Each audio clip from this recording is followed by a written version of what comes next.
পুরো পরিবারের মধ্যে একমাত্র আপনি উপার্জন করেন। পরিবারের সকলের কাছে আপনি অনেক সম্মানিত একজন ব্যক্তি। যদি দিনের খাবার দিনে না আনেন তাহলে আপনার পরিবার না খেয়ে মারা যাবে। হঠাৎ আপনার চাকরি চলে গেল। এরপর বলুন তো কতদিন পরিবারের সদস্যরা আপনার পাশে থাকবে? তবে এই সকল মূলে রয়েছে একটি ভয়ঙ্কর সকাল।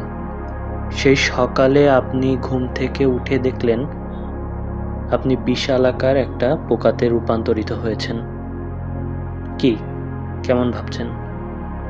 ঠিক এভাবেই সামসা নামক মানুষটি তেলাপোকা হয়ে গেল মেটামরফোসিসে। সে বদলে গিয়েছিল, কিন্তু আসল প্রশ্ন হলো সে বদলেছিল নাকি মানুষের চোখ বদলে গিয়েছিল? ইন্টারেস্টিং এই বইটি উপলব্ধি করার জন্য ফ্রান্স কাফকার মেটামরফোসিস বইটি পড়ুন।